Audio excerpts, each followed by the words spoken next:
Pastor Mark Finley revela os eventos dos últimos dias, na sua mensagem de esperança, o fim e um novo começo. Há alguns anos eu estava pregando em Budapeste, Hungria. E enquanto eu estava pregando, o governo da Hungria foi deposto. A transição entre o comunismo e a democracia. E eu estava pregando em um grande auditório no centro de Budapeste.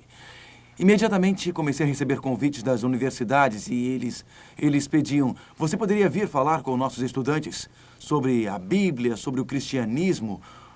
Obviamente que eu aceitava e eu estava discursando em universidades uma atrás da outra para aqueles estudantes ateus. E eu lembro que eu fui a uma universidade no sul da Hungria e o diretor da escola, o reitor da escola disse: eu queria que você falasse sobre a existência de Deus.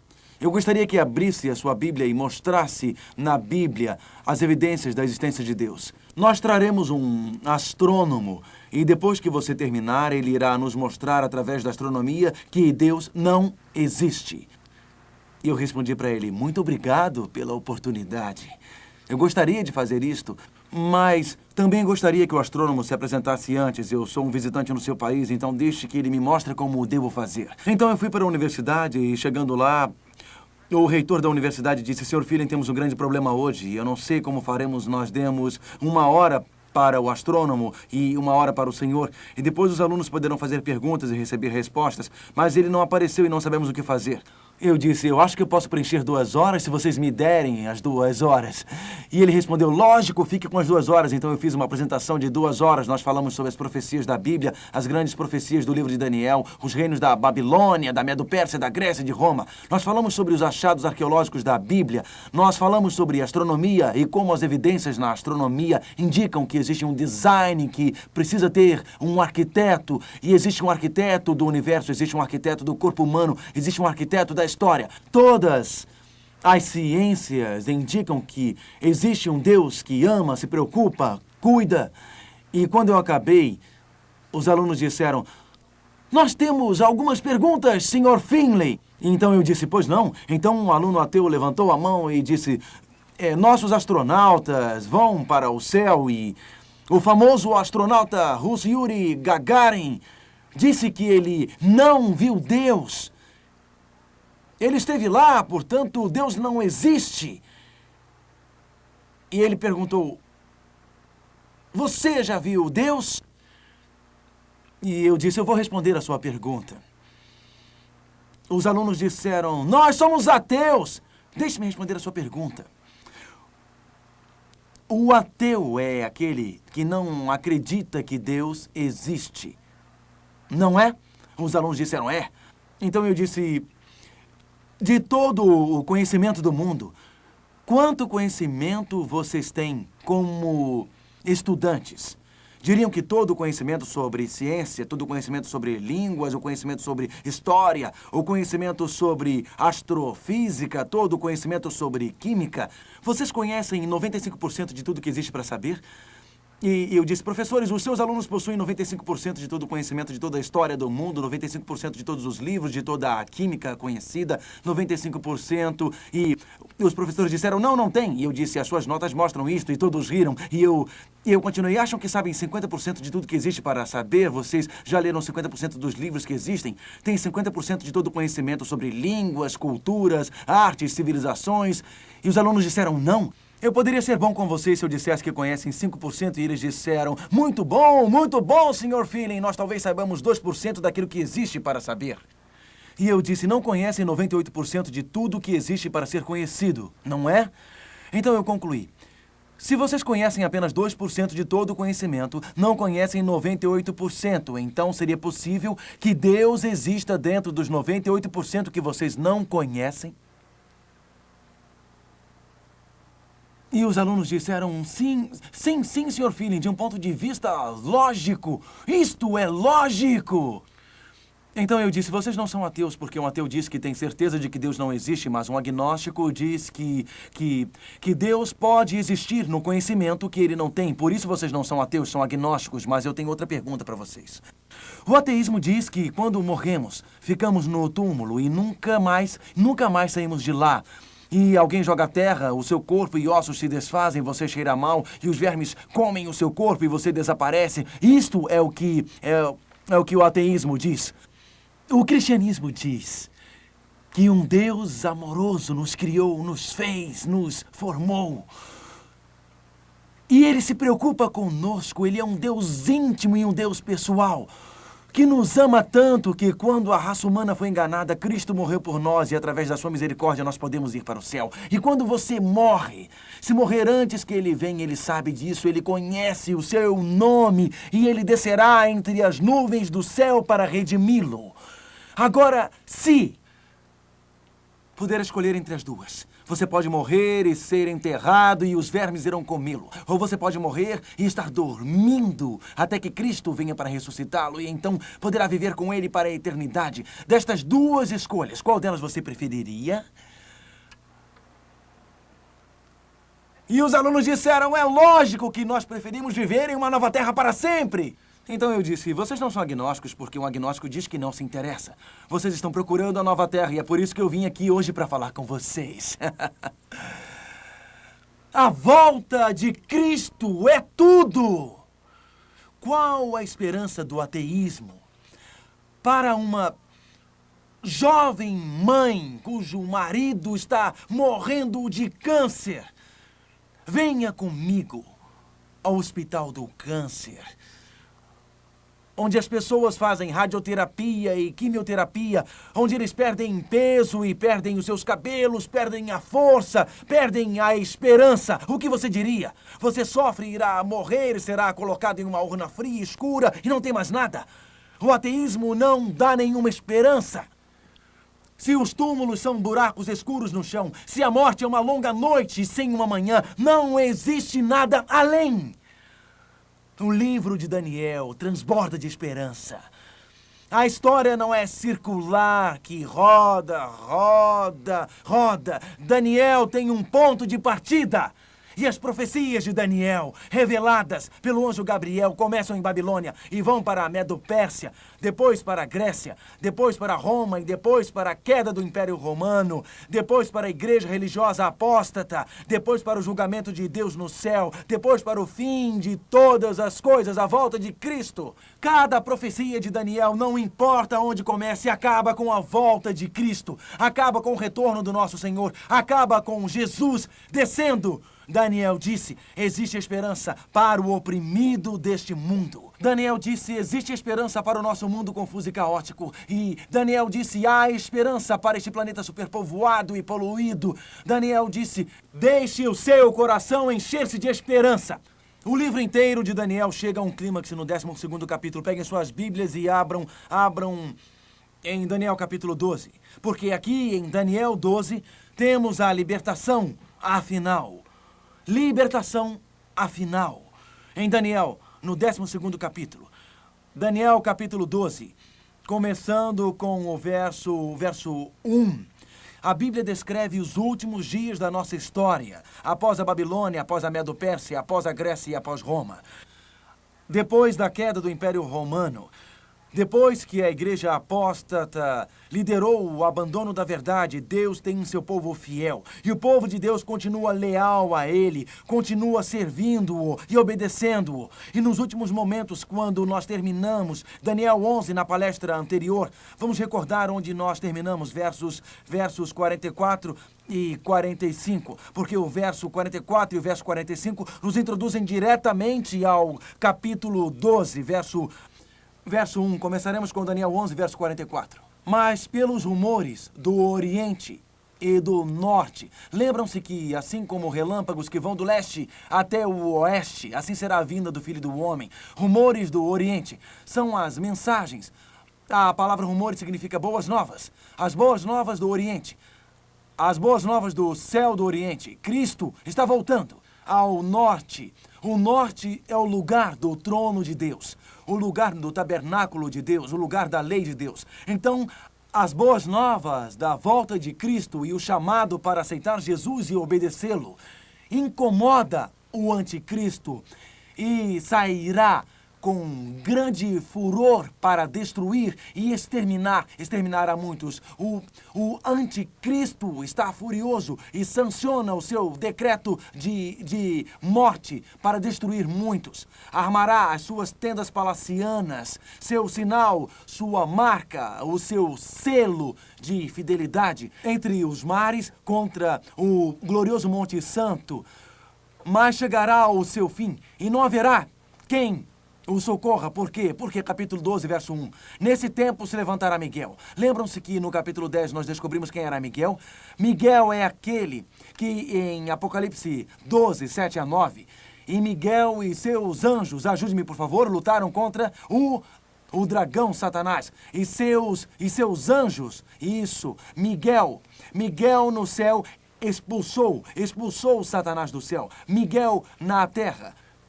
Miguel lutou com o diabo pelo corpo de Moisés. Miguel ressuscitou Moisés da morte. A palavra Miguel significa aquele que é como Deus. Miguel, o arcanjo, a palavra arcanjo, um arco é algo que passa por cima. Miguel estava acima, separado, distinto sobre os anjos. Miguel é o comandante, o chefe dos anjos, a cabeça dos anjos. Miguel é outro nome para Jesus Cristo. Miguel não é um anjo, não é uma criatura e por isso aqui, nos últimos dias da nossa história, nas últimas horas da nossa história, a Bíblia diz, nesse tempo se levantará Miguel. Então, continue marcando o Apocalipse 12. Existe algum momento em que Miguel se assentou?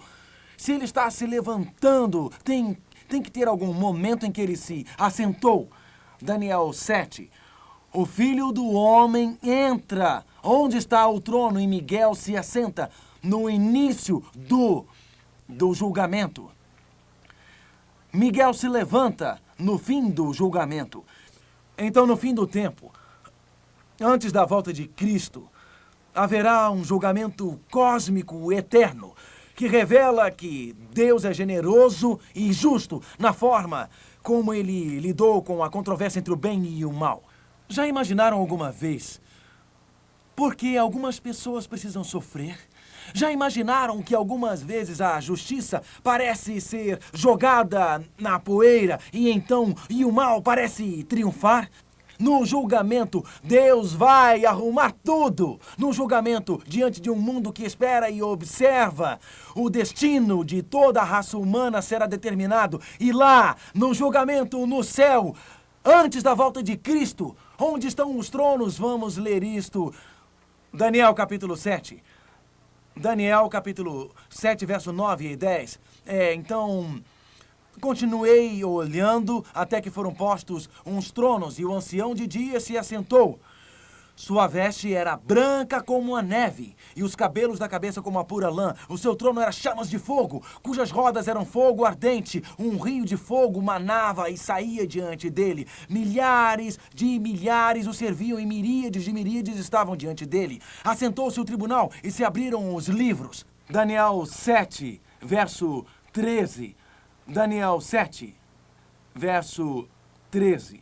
Eu estava olhando nas minhas visões da noite, e eis que vinha com as nuvens do céu, como o Filho do Homem.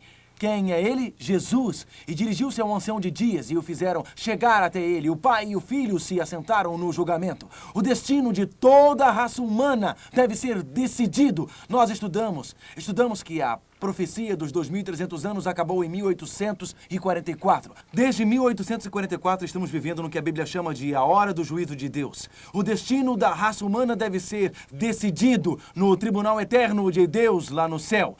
Mas daí, em Daniel 12, verso 1, Miguel se levanta, o poderoso guerreiro. Miguel se levanta As nações, as fracas nações foram julgadas e condenadas na sala do trono de Deus. Na sala do trono de Deus foi mostrado para todo o universo que Deus prolongou a sua misericórdia, que Ele prolongou a sua graça, Ele prolongou a sua justiça. Qualquer um que esteja perdido, não está perdido porque Deus não foi misericordioso. Não está perdido porque Deus não foi justo. Está perdido porque virou as costas para o seu amor e desprezou a sua misericórdia. O julgamento mostrou que Deus fez tudo o que poderia para salvar todos os seres humanos da terra. E agora Miguel, o poderoso guerreiro. Miguel, aquele que descerá dos céus. Miguel, o rei triunfante. Ele é o grande príncipe. Ele representou seu povo no julgamento. O propósito do julgamento não é condenar o povo de Deus. Mas Miguel os representou. Nossos nomes passaram diante de Deus. E Satanás diz, veja os pecados que Mark Philin cometeu, veja os erros da sua vida, veja as más ações. E Jesus se apresenta como o poderoso conquistador. Ele representa o seu povo, defende o seu povo diante do universo. Este homem é um dos meus, esta mulher é uma das minhas. Sim, eles pecaram, mas eles entregaram suas vidas para mim. A minha graça e o meu sangue cobrem os seus pecados. As suas vidas foram transformadas pelo meu poder. Jesus, Miguel destrói Satanás nesse julgamento celeste e ele diz, Satanás, deixe-os em paz, acusador do meu povo, porque eu os defendo. Eu agradeço por Jesus Cristo. O Miguel nos defende no julgamento, mas agora é o fim dos tempos. Agora o tempo está acabando. Naquele momento Miguel se levanta e ele se assentou durante o julgamento, mas agora ele se levantou, ele é o grande príncipe, ele tem representado os filhos do seu povo. Ele cuida da terra, ele vê a união entre a igreja e o Estado. Ele olha para a terra e vê o seu povo sofrendo. Eles têm sido leais a ele, eles têm sido fiéis a ele diante de um mundo que espera, diante do universo que observa, diante de forças terrestres e forças celestiais. Eles mostram a sua graça, o seu amor e a sua misericórdia para o mundo. Eles declararam que queriam ser leais a ele. Nesse tempo se levantará Miguel, o grande príncipe, o defensor dos filhos do teu povo, e haverá tempo de angústia qual nunca houve, desde que houve nação até aquele tempo. Mas naquele tempo será salvo o teu povo, todo aquele que for achado inscrito naquele livro. Existem algumas pessoas que pensam, e até mesmo alguns cristãos, que de alguma maneira Deus irá levar o seu povo para o céu antes do tempo de angústia. Quando Sadraque, Mesaque e Abednego foram tirados das chamas, onde estava Jesus? Nas chamas com eles. Daniel foi tirado da cova dos leões. Onde estava Daniel? Estava na cova dos leões, mas protegido por Deus. E sobre aquelas 10 pragas que caíram lá no Egito, os israelitas foram libertados antes ou depois das pragas?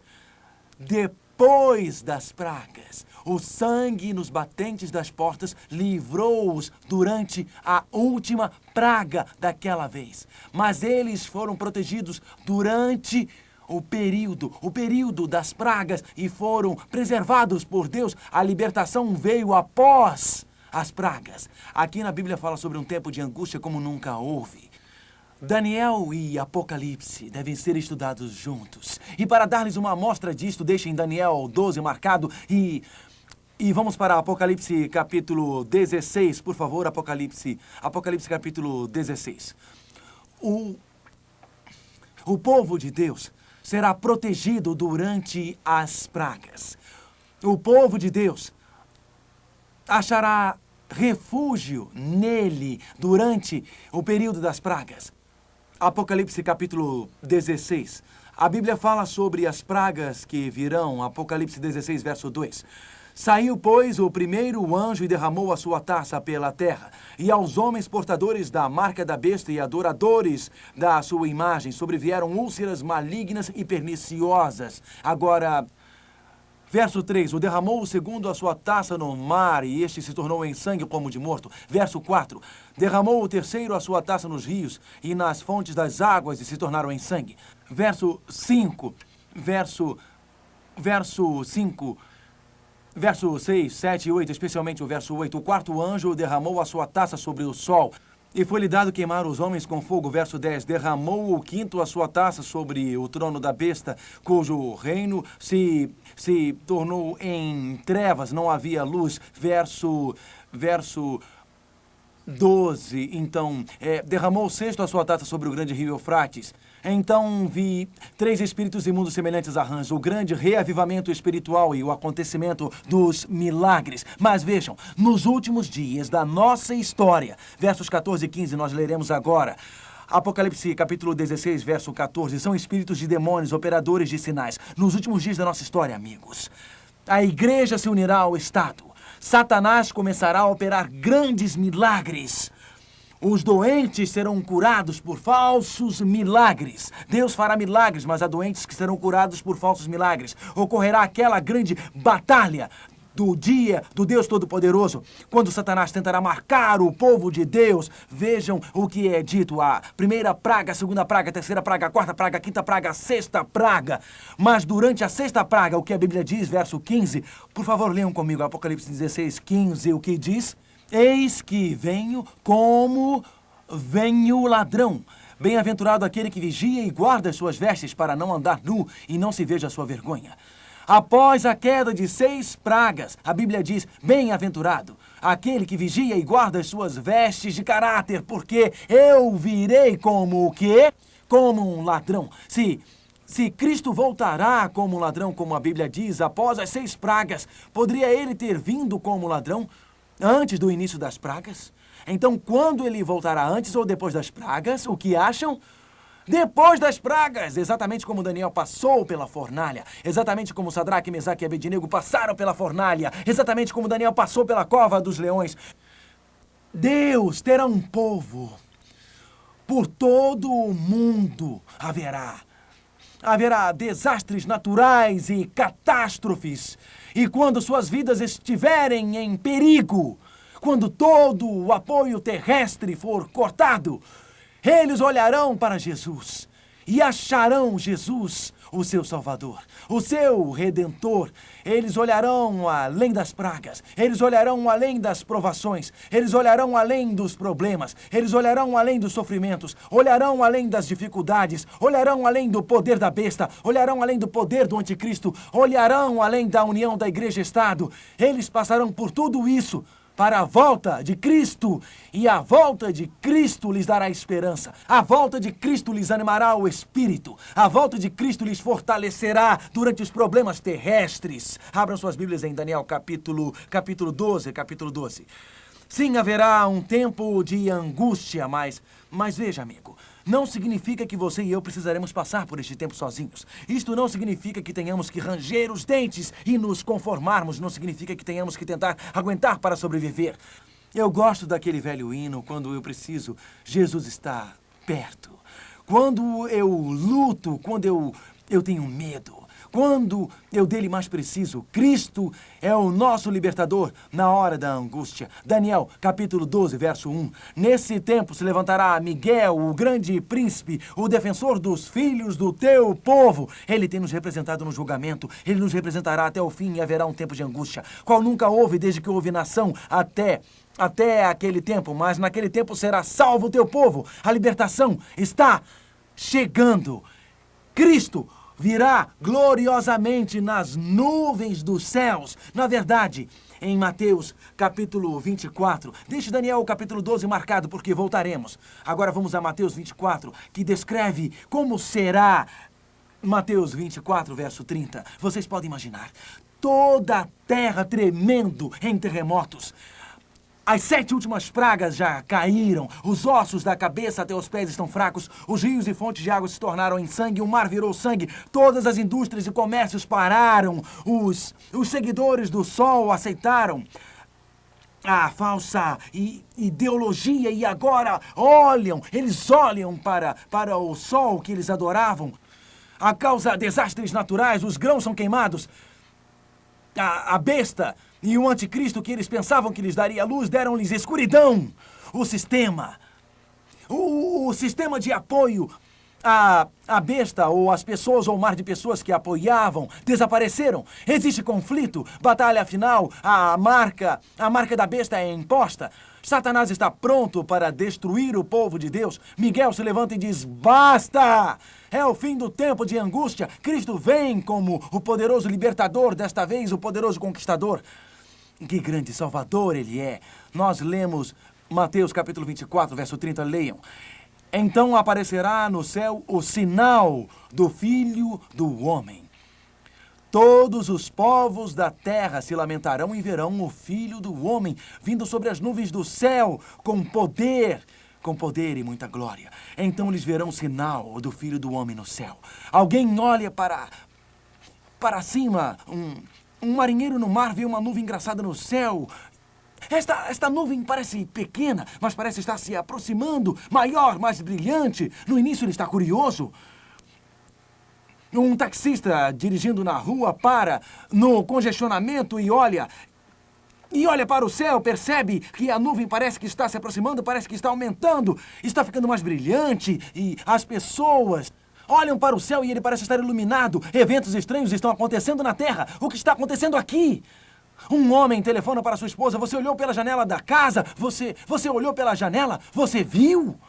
Você viu o quê? A nuvem. Todos estão falando sobre isso. As secretárias estão falando sobre isso. Os empresários estão em reunião e param as suas reuniões. Eles querem sair e ver a nuvem, o céu. O céu fica cada vez mais claro. A nuvem está mais perto. E daí as pessoas começam a sentir um frio na boca do estômago. Esta não é uma nuvem comum. O que a Bíblia diz? Mateus 24, verso 30.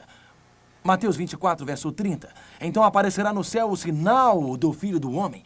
Todos os povos da terra se lamentarão e verão o Filho do Homem vindo sobre as nuvens. Agora vamos para Mateus 16. Mateus 16. Vindo sobre as nuvens. A primeira aparência é uma nuvem, mas a nuvem aumenta, a nuvem fica mais clara, todo o céu é iluminado com a sua glória. Não é mais uma curiosidade, é pressentimento. Alguma coisa está acontecendo. Este é o final do tempo. Estes são os últimos momentos da nossa história.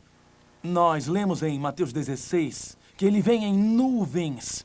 Mas Mateus 16, verso 27 diz: porque o Filho do Homem há de vir na glória de seu Pai com os seus anjos e então retribuirá a cada um conforme as suas obras. O que parece ser uma nuvem distante são nuvens de anjos. Elas são asas dos anjos. E nós olhamos para o céu e o vemos voltando. Entre os fracos existe um pressentimento. Aqueles que não aceitaram a Cristo. Aqueles que rejeitaram a sua misericórdia. Esse jovem empresário em início de carreira tem um bom trabalho. Um respeitável mais do que respeitável salário. De terno e gravata, pasta, faz parte da cena. Um ótimo salário. Uma maravilhosa oportunidade como carreira. Sua cabeça está em esquiar e velejar nos fins de semana. E agora ele nota que suas prioridades estavam erradas. Ele nota sob a luz da glória de Deus que enche os céus. Ele nota que está perdido. Cada copo de vinho nas mãos dos bebedores neste momento treme. Os clubes noturnos estão vazios porque a festa acabou. A música parou. Os supermercados pararam. Os negócios pararam. A terra está tremendo. Os prédios estão chacoalhando. Os céus estão iluminados com a glória de Deus. Homens e mulheres que não conheceram a Cristo estão tremendo. A Bíblia descreve isso em Apocalipse 6. Apocalipse capítulo 6. A Bíblia descreve isto. Apocalipse 6, o verso... Apocalipse 6, versos 14, 15 e 16. Apocalipse 6, versos 14 a 16. E o céu recolheu-se como um pergaminho quando se enrola. Então todos os montes e ilhas foram movidas dos seus lugares. Os reis da terra, os grandes, os comandantes, os ricos, os poderosos, e todo escravo e todo livre se esconderam nas cavernas e nos penhascos dos montes. E disseram aos montes e aos rochedos: caí sobre nós e escondei-nos da face daquele que se assenta no trono da ira do Cordeiro, porque chegou o grande dia da ira deles, e quem é que pode suster-se? Ele é o Cordeiro, Jesus Cristo, aquele que morreu, aquele cujos braços foram crucificados na cruz do Calvário, aquele cuja cabeça recebeu uma coroa de espinhos, aquele cujo lado foi ferido. Ele é o Cristo que ama, o Cristo que se preocupa, o Cristo que os quer redimir. Ele se interessou, mas algumas pessoas não. Ele os amou, mas elas não o amaram. Ele veio até elas e elas cuspiram na sua face e viraram as costas para ele. E agora?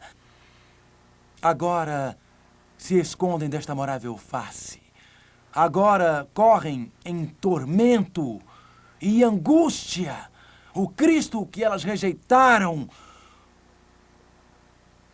possui um brilho que é muito intenso para suportarem.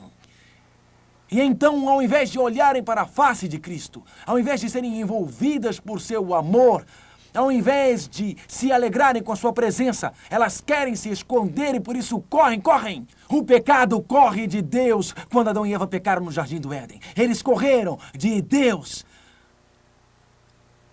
Mas existe um outro grupo mencionado por Daniel. Daniel capítulo 12, por favor, peguem as suas Bíblias. Daniel capítulo 12. Existe um outro grupo. Um grupo que não foge da presença de Deus. E este grupo deseja vê-lo voltar. Este grupo sabe que alguma coisa incomum irá acontecer. Eles sabem que algo espetacular vai acontecer. Eles sabem que este é o último dia. Verso 12, capítulo 12, verso 1, última parte. Mas naquele tempo será salvo o teu povo, todo aquele que for achado inscrito no livro. Verso 2, muitos dos que dormem no pó da terra irão ressuscitar, uns para a vida eterna e outros para a vergonha e horror eterno. Aqui, neste ponto, acontece uma ressurreição. Alguém pode perguntar, por que diz que muitos dos que dormem no pó da terra ressurgirão? Marque esta passagem, vamos para João capítulo 5. João capítulo 5. Versos 28 e 29. João 5, verso 28 e 29. Porque diz que muitos dos que dormem ressurgirão? João 5, vamos ver versos 28 e 29. Não vos maravilheis disto, porque vem a hora em que todos os que se acham nos túmulos ouvirão a sua voz e sairão. Quantos ressurgirão? Quantos? Todos. Os que tiverem feito o bem sairão para a ressurreição da vida, e os que praticam o mal para a ressurreição do juízo. Então, quando Jesus voltar, os sepulcros serão abertos. E todos os que aceitaram Cristo e o amaram neste momento da segunda vinda serão ressuscitados. Mais tarde, estudaremos sobre isso nos próximos estudos bíblicos. Haverá a ressurreição dos condenados. Este texto nos diz que haverá duas ressurreições, a ressurreição da vida e a da condenação. Mas qual é o significado em Daniel 12, quando ele diz, verso 2, quando Jesus voltar, muitos dos que dormem no pó da terra ressuscitarão, uns para a vida eterna e outros para a vergonha e horror eterno. Leiamos Apocalipse 1, que nos ajudará a entender a situação. Apocalipse 1. Apocalipse 1, verso 7. Monta o quebra-cabeça. Apocalipse 1, verso 7. Eis que vem com as nuvens, e todo olho o verá, até quantos o quê? O transpassaram, e todas as tribos da terra se lamentarão sobre ele. Portanto, mesmo aqueles que transpassaram Jesus o verão retornar. Aqueles romanos fracos que o pregaram na cruz o verão retornar. Por quê? Porque muitos dos que dormem no pó da terra ressurgirão, uns para a vida eterna e outros para a vergonha e horror eterno. Haverá uma ressurreição especial para aqueles que perseguiram Cristo no momento em que Ele estará voltando. Eles o viram pela última vez na cruz e agora o verão retornando em glória. E Ele os ressuscitará especialmente e eles serão destruídos pela intensidade da glória. É isto que está profetizado na Bíblia. Voltemos para a glória da segunda vinda de Cristo. Nós não queremos focalizar o grupo especial daqueles que o pregaram e o crucificaram, mas aqueles que serão ressuscitados para a eternidade. Imagine Cristo. Cristo volta descendo dos céus. Alguns pedem as montanhas para caírem sobre eles e outros, agonizando, não podem olhar para sua face. Mas existem outros, como diz Isaías, que olham para cima e dizem: este é o nosso Senhor, o qual aguardávamos. Ele nos salvará. Do lado de fora de um apartamento em um gueto, existe uma jovem mãe com os braços cheios de cicatrizes da dependência de heroína. Mas o seu coração está muito cicatrizado pelo homem que usou o seu corpo como um brinquedo e a abandonou quebrada com hematomas. Nos seus braços há um bebê de 6 meses, nascido fora do casamento. Mas ela olha para cima e vê que ele vem. Recentemente, ela o aceitou como seu Senhor e Salvador. Seu amor acariciou o coração. Ela foi perdoada e transformada pela sua graça. E ela diz: este é o meu Deus. E olha nos olhos do seu bebê e diz: ele está vindo, ele está vindo, ele está vindo para mim. E lá, num banco da praça, há um velho casal. Ele coloca os braços ao redor da sua esposa. Eles são fracos, velhos, anciãos. Ele não tem mais muita esperança e o corpo está cheio de dores, artrite, reumatismo.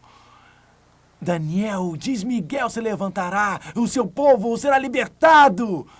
Ele fala sobre a vinda de Cristo e o fim do tempo. E aquele velho casal olha para cima e eles dizem: Jesus está voltando. A Bíblia diz: em um momento, no piscar dos olhos, na última trombeta, seremos mudados nós. Instantaneamente, eles são mudados. 1 Tessalonicenses capítulo 4, verso 16 diz: porquanto o Senhor mesmo, dada a sua palavra, a palavra da ordem, ouvida do arcanjo e ressoada a trombeta de Deus, descerá dos céus, e os mortos em Cristo ressuscitarão primeiro.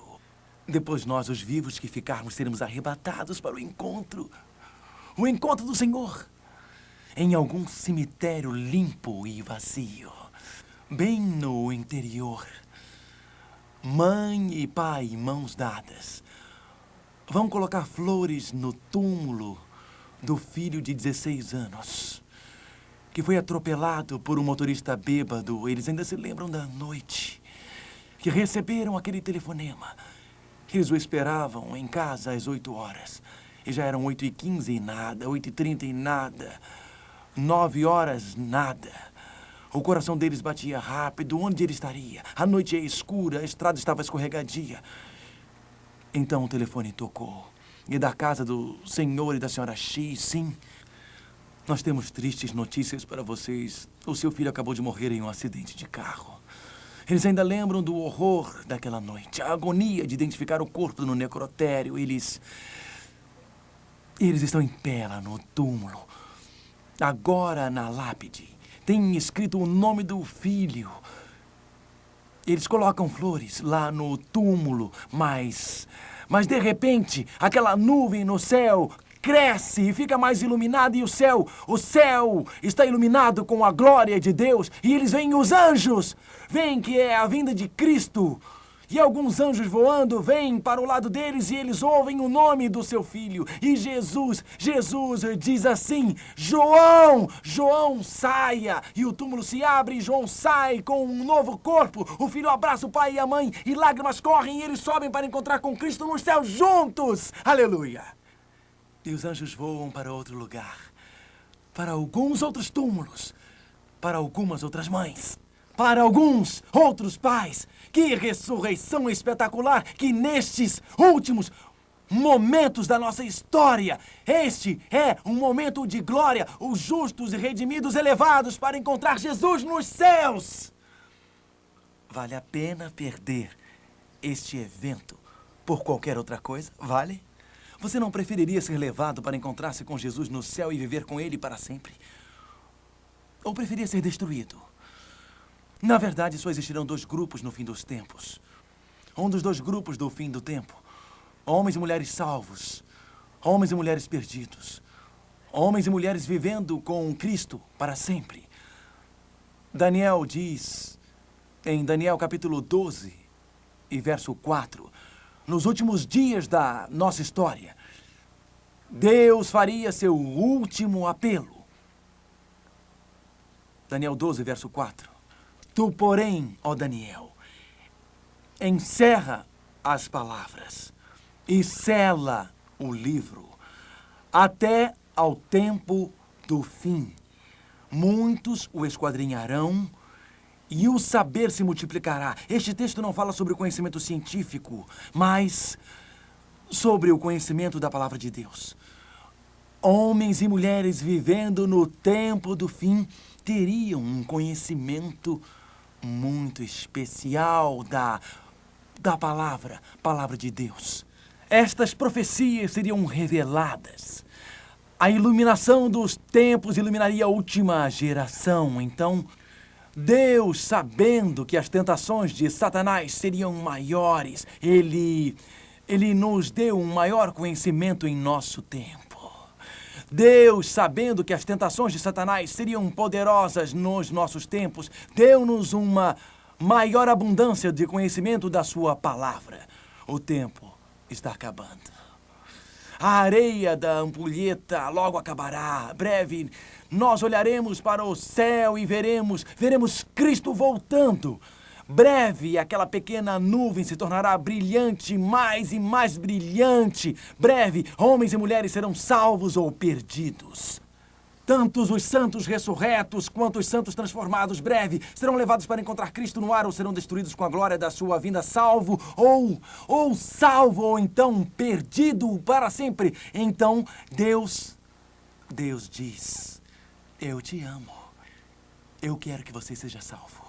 Eu quero que você viva comigo para sempre, e para sempre, e para sempre. Por isso Ele nos revelou a verdade da sua palavra. Não é por acaso que você está aqui, estudando esses 12 capítulos no divino drama do destino. Deus o trouxe aqui. Deus o trouxe aqui para ter um encontro com Jesus Cristo. Deus o trouxe aqui para levá-lo para o mais próximo de Cristo como você jamais esteve. Deus o trouxe aqui porque em breve Cristo irá voltar e Ele quer te salvar. Não é por acaso que você está aqui. Não é por acaso que você está assistindo a este programa hoje. Deus o trouxe para este lugar, onde quer que você esteja, no país. Deus o trouxe aqui agora, porque neste momento, Deus está apelando para você. Neste momento, Deus está tocando a sua vida. Neste momento, Deus está resgatando você para Ele. Você gostaria de dizer, Jesus, eu quero estar pronto. Eu quero estar pronto quando voltares. Eu quero ser levado para encontrar-te no céu. Eu quero viver contigo para sempre. Gostaria de curvar a sua fronte agora. Deus está tocando o seu coração. Por acaso existe alguém aqui, neste momento, neste local, existe alguém que está assistindo a este vídeo, neste momento, aí neste lugar, neste instante em que você está assistindo, neste momento, alguém que diz: Senhor, este é o momento da decisão para mim. Este é o momento da decisão. Eu quero encontrar Jesus. Eu quero entregar minha vida a Cristo. Eu quero seguir a Jesus.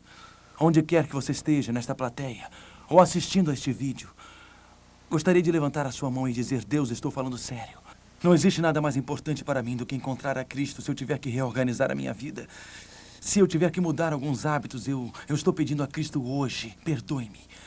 Peço a Cristo para mudar-me, para fazer-me um novo homem, para me ajudar a controlar a minha língua, o meu temperamento, a controlar os meus vícios, a controlar o álcool. Eu peço a Deus para tornar-me uma nova mulher, para dar-me um novo comportamento, para dar-me uma nova disposição, para ser uma nova pessoa. Levante a sua mão agora e diga: ó Jesus, eu não quero fugir.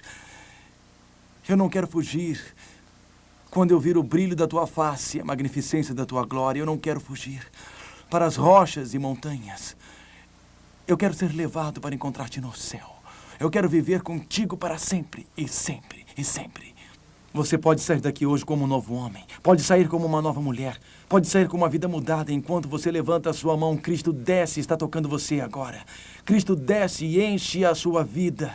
Cristo desce, coloca os seus braços ao seu redor e diz: eu quero me assentar no trono do seu coração. Assim poderá me adorar para sempre no trono do universo. Obrigado, querido Jesus, porque quando nós te procuramos, tu não nos lança fora. Obrigado, porque quando vimos, podemos começar de novo. Obrigado, porque tu és o Deus do novo começo. Por isso, nós vimos a ti agora. E esperamos por aquele dia em que veremos aquela nuvem, em que veremos a tua glória no céu, em que veremos a tua volta e no qual seremos levados para viver contigo para sempre. Em nome de Jesus, amém. Você acabou de completar a série Revelando os Mistérios de Daniel. Se quiser estudar outros aspectos da Bíblia Sagrada, escreva para o programa Está Escrito. Caixa Postal 1800, CEP 20001 970, Rio de Janeiro.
Todos nós queremos conhecer com clareza a respeito dos assuntos relacionados ao mundo e à nossa vida. Descobertas nas Profecias. Nesta série de grande sucesso apresentada pelo pastor Mark Finley, orador mundial do programa Está Escrito, suas dúvidas serão esclarecidas dentro da certeza que só a Bíblia traz. Profecias bíblicas, fenômenos da nova era, Apocalipse, são alguns dos 26 temas bíblicos fundamentais em 13 fitas de vídeo. Descobertas nas Profecias, uma linda coleção que você não pode perder. Faça o seu pedido pelo telefone 021 567 3336.